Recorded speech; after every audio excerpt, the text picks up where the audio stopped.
हमने तो कुरान पढ़ा हुआ है, दूसरी दफा तीसरी दफा दोहराया हुआ है, 5वां 10वां 12वां सिपारा पढ़ रहे हैं, उस्ताद ने मौलवी साहब ने फिर कुरान कायदे पे लगा दिया।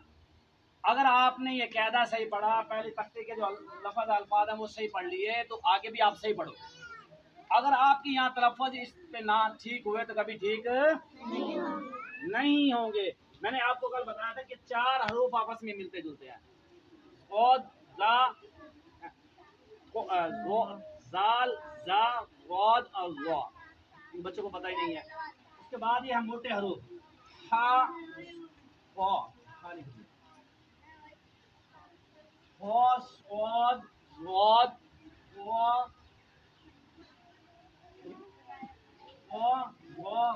क़ा, कितने हरूफ हैं? ठीक है, कितने? 1 2 3 4 5 6 7 पूरे हैं ना। ये है मोटे हरूफ। क्या है? मोटे हरूफ। मोटे का मतलब क्या है? मुंह भर के, जैसे कुरान के अंदर, पूरे कुरान मजीद के अंदर अगर ये अल्फाज आ जाए तो हमें मुंह भर के पढ़ना है। क्या पढ़ना है? मुंह भर के।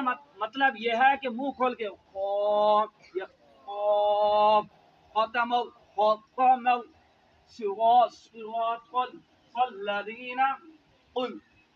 मोटा हो गया ना। तो बात करने का मकसद ये है बच्चों, ये हरूफ जो है अगर हम इनको मुंह भर कर पढ़ेंगे तो सही पढ़े जाएंगे। क्या पढ़े जाएंगे? सही पढ़े जाएंगे। और हमने इनको सीखना कहाँ? इसी पहली तख्ती में सीखना। अगर हमें ये पहली तख्ती के लफ्ज़ ठीक हो गए, इसके तलफ़्फ़ुज़ ठीक हो गए, तो आगे भी ठीक पढ़ेंगे। अगर यहाँ हमने इनको लफ्ज़ सही ना पढ़ा, इसकी तख्ती को सही ना पढ़ा, तो आगे कभी सही नहीं होगा। मिसाल के तौर पर मैंने कल भी आपको बताया था, जैसे सिरा पढ़ दिया, सिरा पढ़ दिया। तो बात करने का मकसद है, अगर यहाँ सही पढ़ेंगे तो सिरात अल्लज़ीना में पढ़ेंगे, यहाँ ख़ा सही पढ़ेंगे तो ख़ातम वहाँ भी सही पढ़ेंगे। यहाँ ख़ा सही पढ़ेंगे तो वहाँ भी सिरात और गई। यहाँ क़ाफ सही पढ़ेंगे तो यहाँ भी क़ाफ, वहाँ भी सही पढ़ेंगे कुल हुवल्लाहु अहद अल्लाहुस समद। बात करने का मकसद ये है कि जो ये तलफ़्फ़ुज़ हमारे ठीक हो गए पहली तख्ती के आगे हम पूरा कुरान पढ़ लेंगे। जैसे बिस्मिल्लाहिर्रहमानिर्रहीम, हाँ है ना, हरूफ हल्की वाली ये, तो बिस्मिल्लाहिर्रहमानिर्रहीम सही पढ़ा क्या? बात करने का मकसद है, अगर हमने हाँ ये सही पढ़ा तो हम बिस्मिल्लाह सही पढ़ेंगे। यहाँ अगर हमने अपने इसकी दुरुस्ती कर ली, लफ्ज़ को सही पढ़ लिया, तो आगे भी यहाँ सही नहीं हो तो पूरा कुरान पढ़ लें, चाहे 101 दफा पढ़ लें, तो फिर भी सही नहीं होगा। तो हमने इसके अंदर पहली तख्ती के अंदर अपने तलफ़्फ़ुज़ दुरुस्त करने हैं, ठीक करने। ठीक है बच्चों, समझ आ रहा है ना? हरूफ, मोटे हरूफ, इनको मुंह भर के पढ़ना है। क्या पढ़ना है? आगे मुंह भर के पढ़ा जा रहा है ना।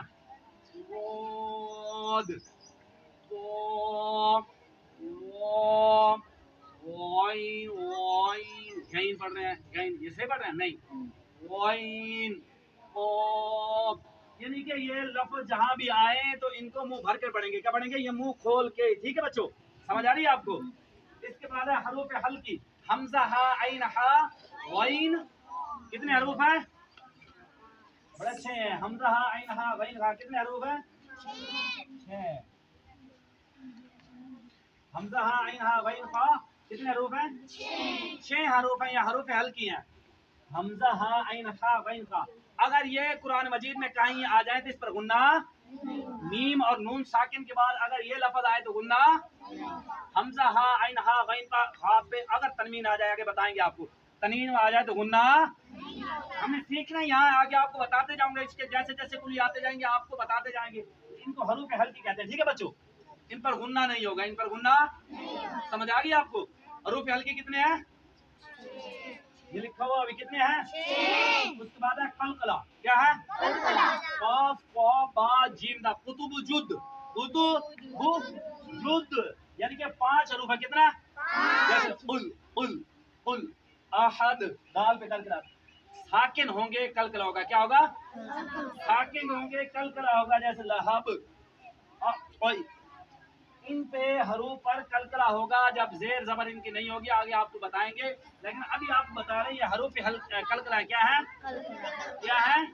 कलकले का मतलब है लफ्ज को हिलाकर पढ़ना। क्या पढ़ना? लफ्ज को हिलाना, लफ्ज को जैसे कुल, लहब, ब, अहद। ठीक है, समझ आ रही बच्चों? इन लफ्जों को हिलाना जब ये वक़्फ़ होंगे तो कलकला होगा, साकिन होंगे तो क्या होंगे? कलकला होंगे। आगे बताएंगे आपको साकिन कैसे होगा, लेकिन आपने ये याद रखना कि ये 5 हरूफ कलकला, काफ, ता, बा, जीम, दाल, कुतुबु, जुद। समझ आ रही बच्चों? नहीं आई? ये 7 मोटे हरूफ हैं, कहीं भी कुरान में आए तो मुंह भर के पढ़ लेंगे। ठीक है बच्चों? ये हरूफ हल्की हैं, हलक से निकलेंगे, इन पर गुन्ना, इन पर गुन्ना। ये हरूफ कलकला है 5, तो इस पर जब वक़्फ़ करेंगे कलकला करेंगे, साकिन होंगे, कलकला होगा। आगे आपको बताएंगे साकिन किसे। और ये सीटी वाले सीन, सॉद, सा, ये सीटी वाले हरूफ हैं। क्या है? यानी कि सीटी से निकलते हैं। और इसका लिहाज रखना है कि ये ना कि सीन, सीन, सॉद, सा एक ही पढ़ देना, सॉद को अलग, सीन को अगर, और सा को अलग अलग। समझ आ रही बच्चों? इन लफ्जों की आपने अच्छी तरह पहचान करनी है। ये पूरे कुरान मजीद के अंदर बार बार आएंगे। क्या आएंगे? बार बार आएंगे। आपने इनको देखना है। आपने ये देखना है कि ये हरूफ आ जाए, इसको मोटा करना है। अब ये आ जाए, ये कोई और आ जाए, इसके अलावा कोई और आ जाए, मोटा नहीं करना। और जो रा है, जो रा है ना, इसके ऊपर जबर या पेश होगी तो मोटा होगा। अगर रा के नीचे देर आ गई तो बरीक हो जाएगी। क्या होगी? ये जो सबद हरूफ लिखे हुए ना आपके कैदे पे देखो, कैदों में देखे इस तरह, ये कैदे की तरह देखो लिखे हुए ना, ये सबद हरूफ पहली तख्ती के अंदर। ये देखो बच्चे, ये देखो, ये देखो, ये सबद हरूफ, सबद हरूफ को मोटा करेंगे। क्या करेंगे? समझ आ रही बच्चों? ये कुरान में, पूरे कुरान में कहीं भी आ जाए तो इनको मुंह भर के पढ़ेंगे। ठीक है बच्चों? और अगर रा, ये रा के ऊपर जबर या पेश हो तो रा मोटी होगी, अगर जेर होगी तो बारीक होगी। इसलिए इसे मोटा नहीं कहा कि इसका कोई पता नहीं लगता कब मोटी हो जाए, कब पतली हो जाए, बारीक हो जाए। लेकिन इस पे जबर हो, जेर हो, पेश हो, कोई भी लफ्ज हो इनकी इशारों पर, तो ये हमेशा मोटे ही होंगे। ये जो मोटे हरूफ है बकिया 7, इनके ऊपर चाहे जेर हो, जबर हो, पेश हो या ना हो, साकिन हो, तो ये क्या होंगे? मोटे। क्या होंगे? मोटे होंगे। तो इस बात का आपने ख्याल रखना। ठीक है बच्चों? समझ आ रही है आपको? कि अगली गई आके इधर से गई, इन इन लफ्जों को, इस बात को आप